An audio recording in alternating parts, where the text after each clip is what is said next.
What's up, ladies and gents? This is Mike Headley, host of the Headley Group Real Estate Show. The podcast was designed to show business professionals who happens to have a license to sell real estate how you can make money outside of just selling a piece of property. We are talking to entrepreneurs that's making things happen. Continue to tune in. Hey, ladies and gents, this is Mike Headley. We are back. Another great episode on the Headley Group Real Estate Show. Full transparency, you all know that the show is designed about real estate entrepreneurship. But if we don't have our head in the game, we can't really understand and see the true success for what it is. That's why we decided, and I think it's the first time we ever had a life coach professional on the show. We're going to give a warm welcome to the owner of Paragon Consulting, LLC, Miss Cynthia Martin. How you doing? Hello, hi. And I am the COO. CEO. Oh, I'm sorry. Yeah, I have a partner. Yep, That's right. She has a partner. She said, I ain't taking all that credit. We can't. Got to take the credit where it's due. And she's done a lot to even get me here. So Nice. Yes. So, like I said, about the show, we, Miss Cynthia, we feel as though people got businesses and just going through the everyday struggles, just in life itself. Not, as a matter of fact, take business out of the equation from a personal standpoint. And we all know how important, and me you talk off of camera in terms of how important mindset is, right? Mm-hmm. Cynthia, talk to the peoples about what made Cynthia go down this lane in this industry to make us say, well, let me go towards this life coaching thing, because I think I think people can benefit off of this. Yeah, it's actually been it's been quite the journey. In younger years, I decided that I wanted to be a therapist. I wanted to be a therapist or a counselor. I knew I wanted to help people with their mental health. I had struggled with my own mental health, and then also I've had family members that have different struggles in that area, and so I always just wanted to understand, why they were the way they were, and why they did certain things, and so that was kind of where it started for me. Okay. But while I was in college, I decided I didn't want to be a therapist. Okay. So I was going through my psych degree, and I was like, this is not for me. I'm way too empathetic. I take on the feelings of other people really easily, and I was like, I'm gonna be like a mess. And in college I was a mess. Like, who wasn't a mess in college? No, right. Right.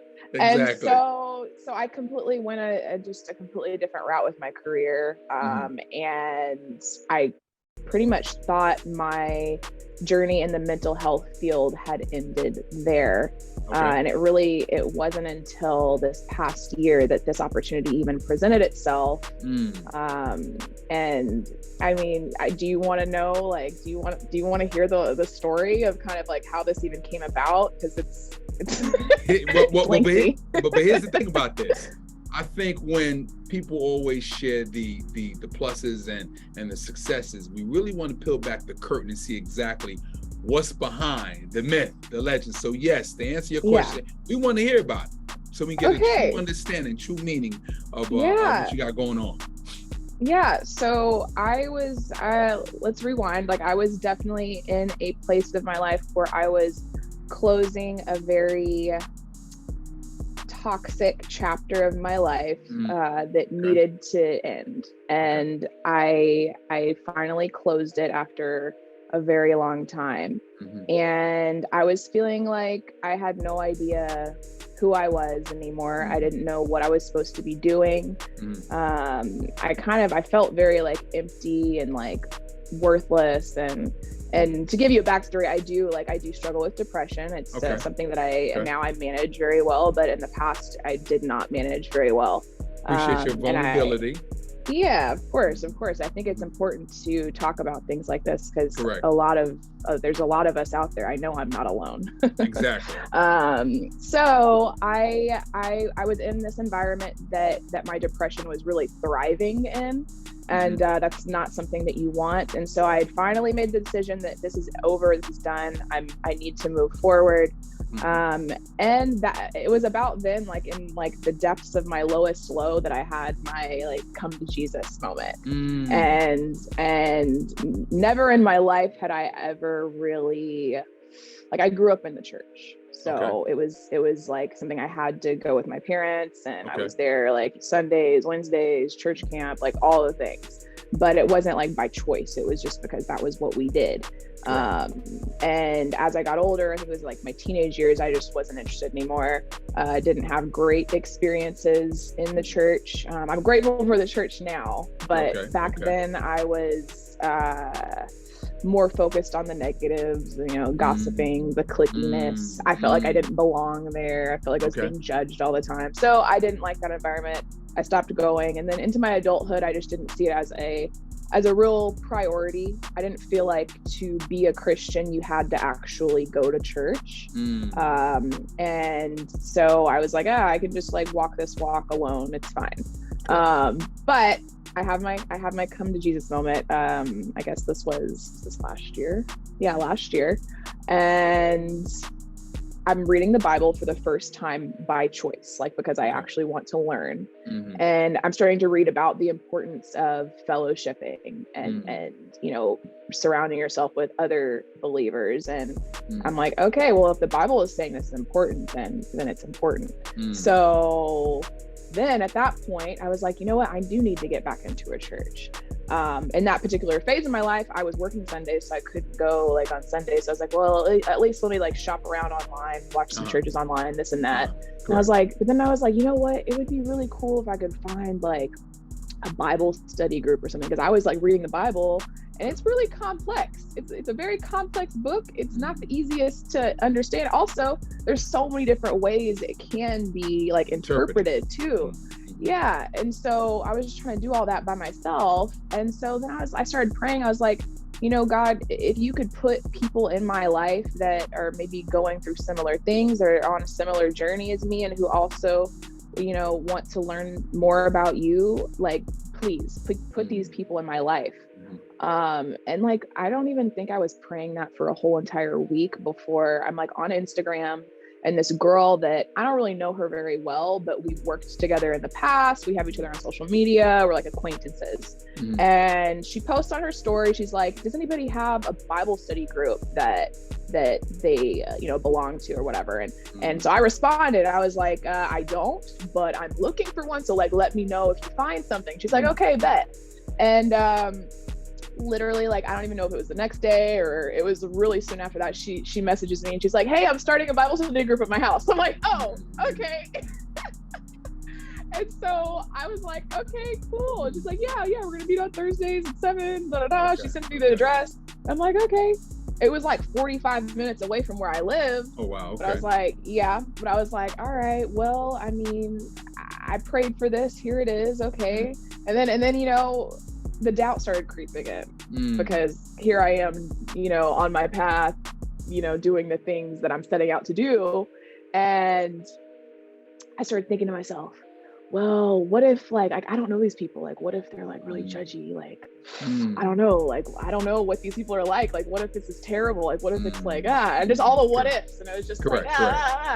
And then I remember the day of, I started thinking like, well, maybe I won't go to this one, maybe I'll go to the next one. And those thoughts just kept like creeping in. But then like, you know, that voice came in and was like, you prayed for this, I gave it to you, here it is. What are you gonna do with that? And I was like, I gotta go. So I was nervous. I was anxious. I remember I was driving there, and it was summertime, so it was hot outside anyways. I'm in Texas, so it's very hot.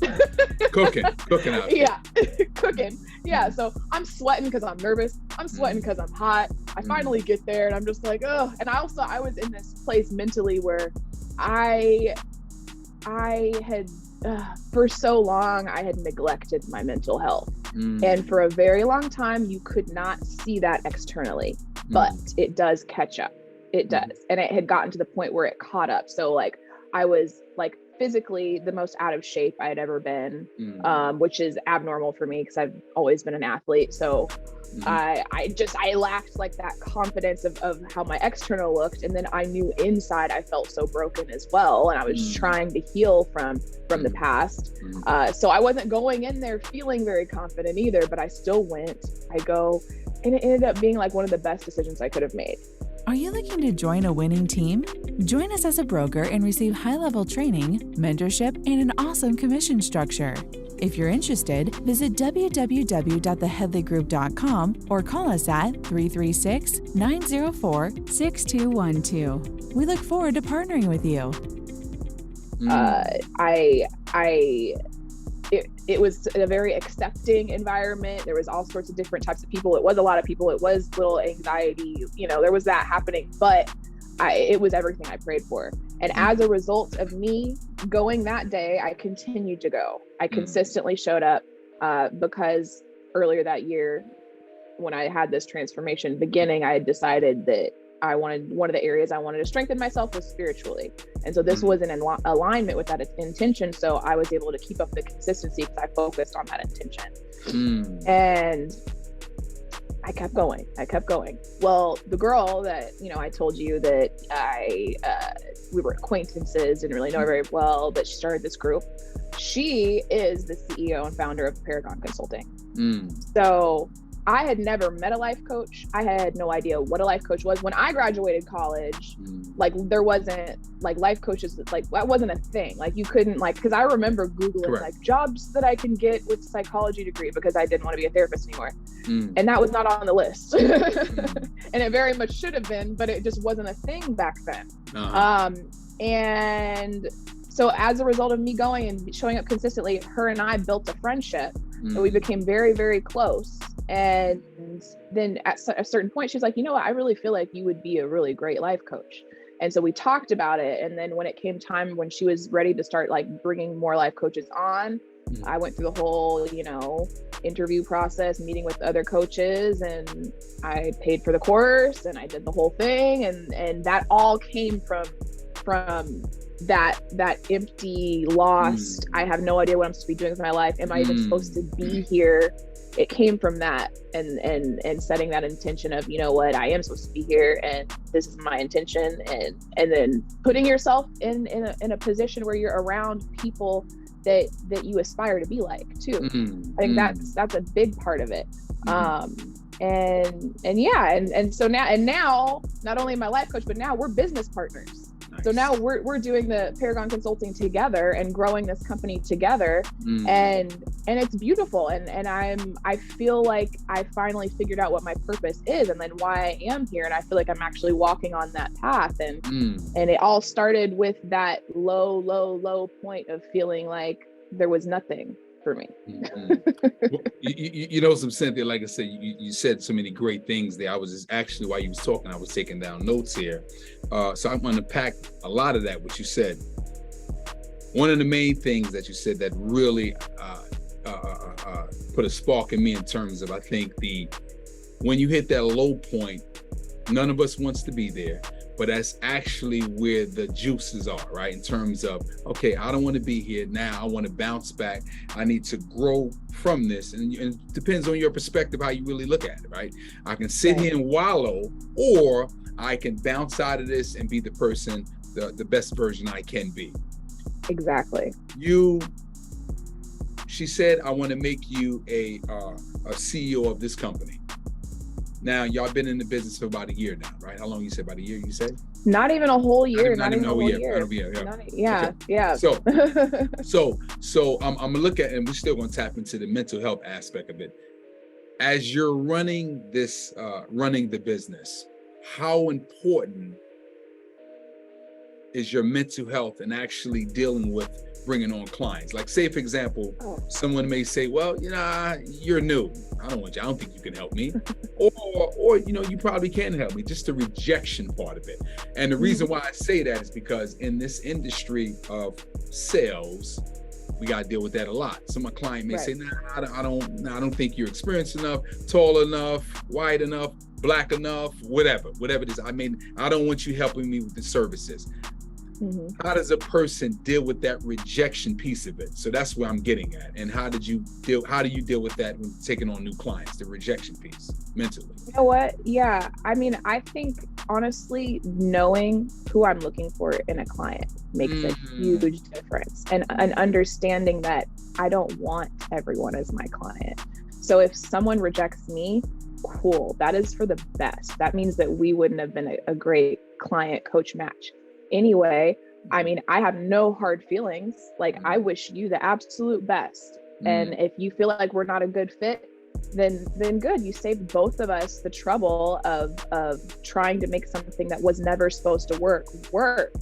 And so before I even really started taking on clients, I defined who I was looking for in a client. And I based that off of who I used to be and who I am becoming. And I decided, you know what, who would I be best suited to help? It would be someone who's gone through things similar to what I've gone through. So that's where I started, and with my ideal client list. And I think just keeping that in the forefront of your mind and just really understanding that you don't want everyone as a client. And I think that goes for really any business, correct? Not just life coaching. And then it makes the rejection not so much like rejection, but like cool, like you just saved us trouble. Thank you. Exactly. And having gratitude for it. And just to echo what you just said, and that's why I brought that question up, because I think it goes all the way across the board, right? How do I deal with that rejection piece of it? And also just incorporating how you deal with it if a client does not decide to work with you. So now you're in this journey. You said, okay, I am a life coach, and actually I'm working on the business and working on myself at the same time, which people can appreciate that vulnerability. The business itself, now is it just you and your partner, or you got other staff members, or how what does that look like, that business? Yeah, we do have, well, right now we have one other life coach, but we are in the, we have had more, but right now we have one other, and then we're working right now on building, we're working on getting the training program out for this year so that we can bring on new life coaches. So that's happening very soon. Got you. And the goal is to scale, I take it. Yes, definitely. Definitely.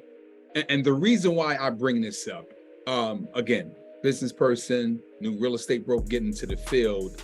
I'm new, right? I'm new, so I don't have everything as if a seasoned person, like they got the business, got systems up and running, they got the operation, everything is going well, and you're still in that beginning stage as well, right? How do you, and again, speaking from the experience you have right now, how do you navigate just and I don't know if you're doing other things on top of your business just for income, unsure about that, but are you all in? Do you suggest the person go all in terms of their business, or should they take on, I guess, other jobs as well, other careers?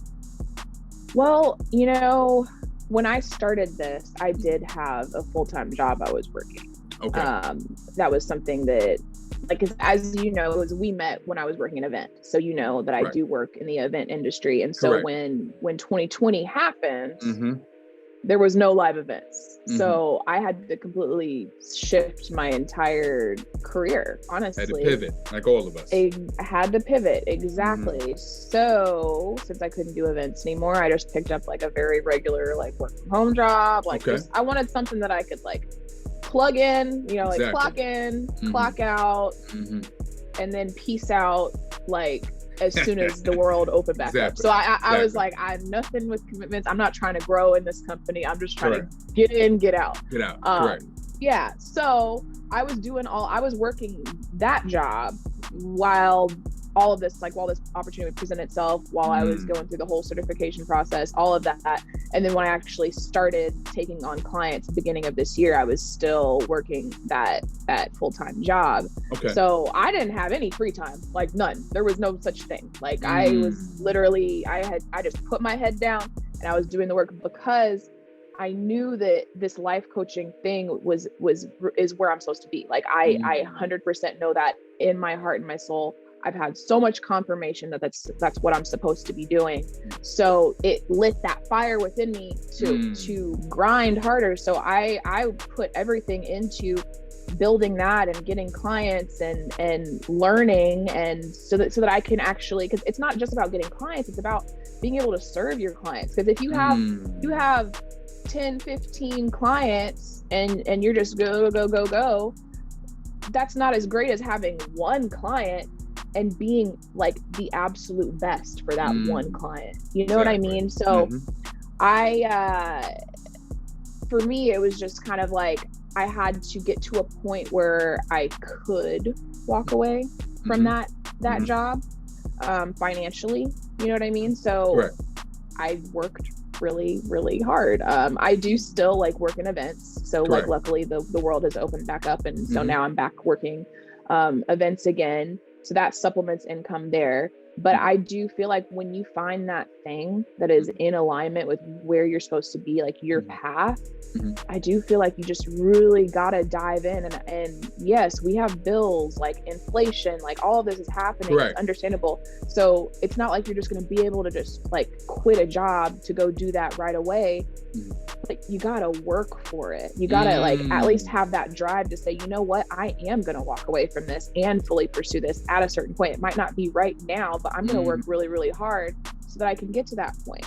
Because I don't feel like it's great to be spreading yourself thin and doing all these different things, because then you're only like giving like, you know, 20% to what you actually want to do. And I think a lot of us do that.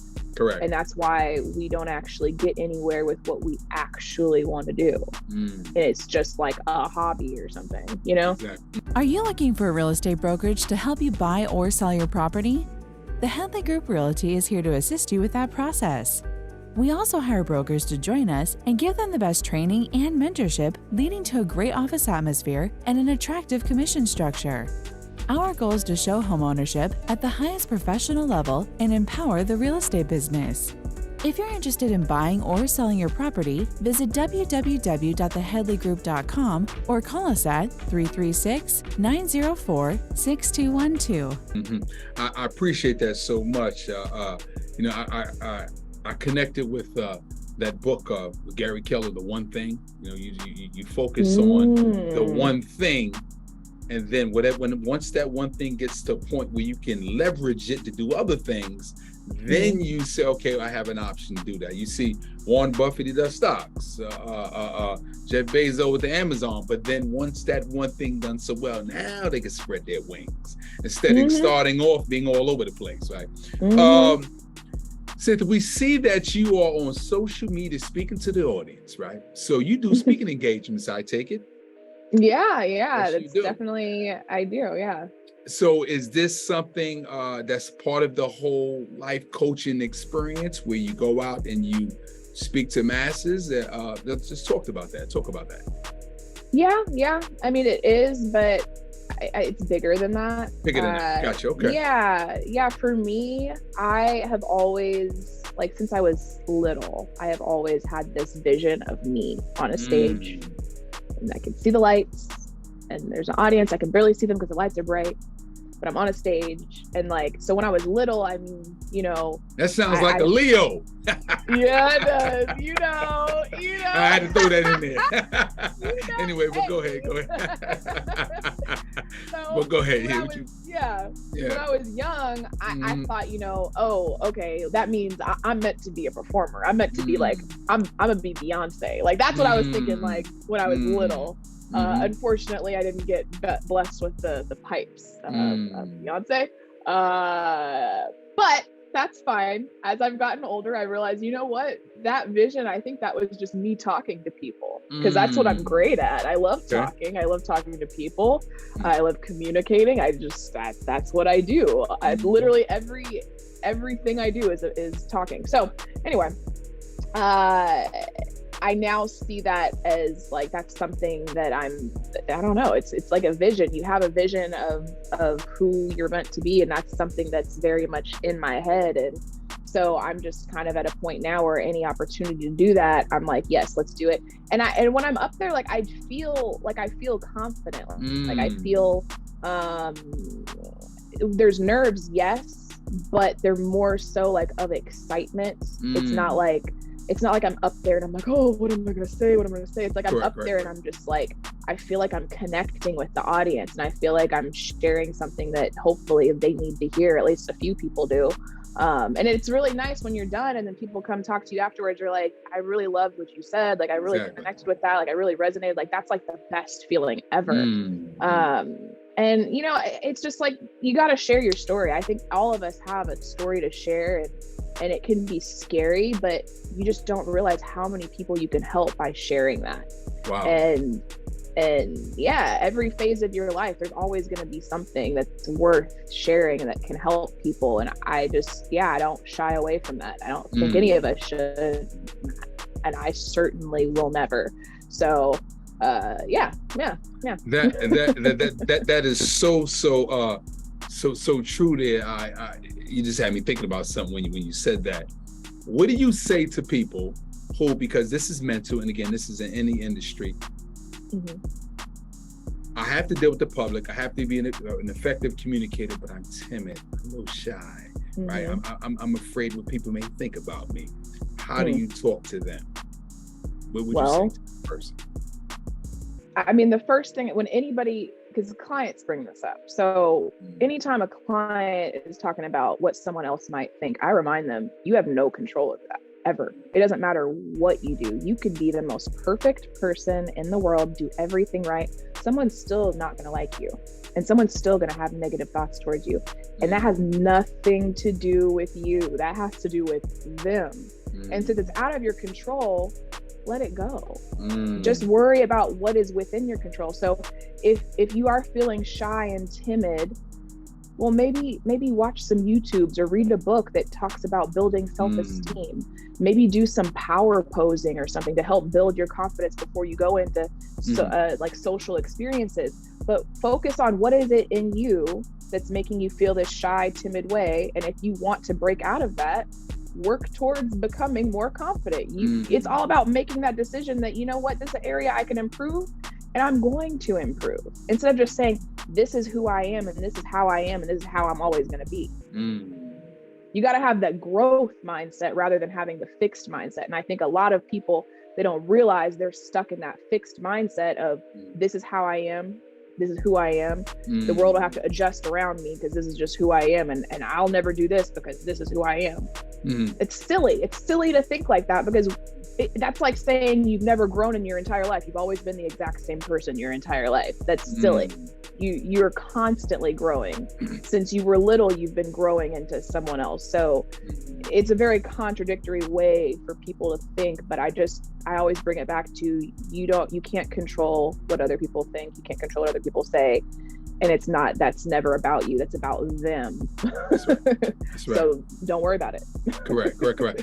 It just adds that I always say that it's none of my business what they think about me. Like I said, I have nothing to do with that at all. Tell us about the wonderful bounce back plan. What does that entail, and how can people benefit off of it? Yeah. So the bounce back plan I wrote it based off of my own experience of bouncing back. Okay. I was in a long-term abusive, toxic relationship. I also had just gone through like losing a career, which in my brain, I was thinking that I had lost my purpose. So I was kind of in this place where I just had no idea who I was. I felt lost. I didn't know where to go from there. And so since I was at the bottom, all I could do was bounce back. And so I wrote this program based off of how I actually took my power back and have grown into who I am today and continue to grow. And so it's really for anybody who is just like, you know what, like this is not working, and I need something, and I feel out of control. I need something that's going to help me take control of my life and stop blaming other people and other circumstances, and just really dive deep and focus on me for once, so that I can be the person I've always imagined that I want to be. So, I mean, you know, you don't even necessarily have to be someone that is in the depths to benefit from this program, because the way I've written it, everyone can. There's a lesson in it's a 10-step program. Gotcha. Yeah. Okay. Yeah. Where can the people find the program? So right now I'm getting ready to launch it on demand, because this was a live experience. So I had participants that the people that purchased it, we did it all together. It was a 5-week program. We did it all together. But I am, on the website, it will be up very soon on demand, so that they can just purchase the content and do it on their own. I'll also have some packages where if they would like to work with me one-on-one through the program, they can do that as well. But yeah, everything through the website. And of course, if there's any questions that anybody has about it, please reach out to me on social media. I am very responsive. Yeah. And what is the website? ParagonCoaching.biz. Okay. And we'll highlight that on the end of the show notes. Cynthia, let me tell you something, sister. You have really blessed us with the just your expertise, your history in terms of being vulnerable and knowledgeable in this space. We want to thank you for that. And thank you. We ask every guest for 2 golden nuggets, Cynthia. Give us 2 golden nuggets. You give us a slew of them. Give us a book, scripture, or quote. Right? You give us 2 golden nuggets. What are they? Go ahead and go. Okay. Well, so one of them is a scripture, of course. I had to. This is just what's really been on my heart lately, because I've been focused on relationships and boundaries just in my personal life lately. And so the first one it's Matthew 22:36-40. So I believe, if I'm not mistaken, this is a part of the Bible where Jesus is like the teachers of the law and stuff are like kind of quizzing Jesus, because they don't believe he is who he says he is, and they're trying to see if he really knows the word and stuff. So I think that's what's going on, I think. So this guy says, "Teacher, which is the greatest commandment in the law?" Jesus replied, "Love the Lord your God with all your heart and with all your soul and with all your mind. This is the first and greatest commandment. And the second is like it. Love your neighbor as yourself. And all the law and the prophets hang on these 2 commandments." So when I hear that, I think, okay, because I love the Lord with all my heart, with all my mind, with all my soul. Nice. That gives me the capacity to then love myself fully, because then I'm free of regret. I'm free of resentment. I'm free of shame, because he's forgiven me. So I can let go of that. So then I can fully love myself.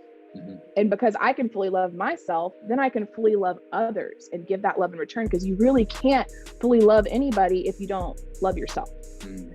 So that for me is that's big. So it starts with God, and then it goes me, and then it's others. So and as it should. Yes. So there's that one. That's the first golden nugget. And then my second one, it's from a book called Man's Search for Meaning, by Viktor Frankl. It's a Viktor E. Frankl. It's a psychology book, but it's like I recommend it to anybody who asks me for a book recommendation. I recommend it because it's so extraordinary. He wrote this back, like this is a book that was written like during like Nazi, like Nazi times. He literally writes a majority of this book while he is in a death camp. So like the concentration camps. And so he dives deep into like existentialism and just like why people decide to keep pushing through when they're in these terrible conditions. Why did they not just give up and just let themselves get hung or whatever? And so he dives deep into the psychology of that. And one of the quotes that just like really sticks out to me and has always stuck with me is, "He who knows his why for his existence can bear any how." That's true. And so I think that it's just really important to, if you don't know what your purpose is, to make that a priority to search for what that is, because when you know your purpose and you know why you're here, you can push through anything that life sends your way. Wow. Powerful stuff right there, Cynthia. Yeah. And I was just going to add, similar to this book, actually I'm finishing up, it's called Ego is the Enemy, by, I think it's Jeff Holiday. Great book. Pretty much, we deal with our egos, and egos can hurt so many relationships. Sometimes we need to swallow our pride and just move on. But great insight, sister. You have really enlightened us, Cynthia Martin, with the Paragon Life Coaching, and the name of the company, what is it again? Paragon Consulting. Paragon Consulting. And again, even though we'll have all your social media handles, where can the people find you? At Cynthia Martin with 2 M's. Cynthia Martin. Is that everywhere? Yeah, on everything. It's I'm the same, but I'm mostly just on Instagram. I have others, but you can find me on Instagram. Yeah, that's where I really am. Yeah. Well, as you all audience, you can see that it just wasn't real estate driven. What happens is this is actually above real estate, because if our head is not in the game, we can never exceed and do the wildest things that we actually really want to do. So we want to thank Ms. Cynthia Martin for being on the show, and we will see you all next time on the Headley Group Real Estate Show. You take care. Hey gang, I hope you really enjoyed that show. Our guests provide us some great tips and insight, and please support them on all social media platforms. And while I'm saying that, support us on all social media platforms, and don't forget, watch the entire video on YouTube. We'll see you next time.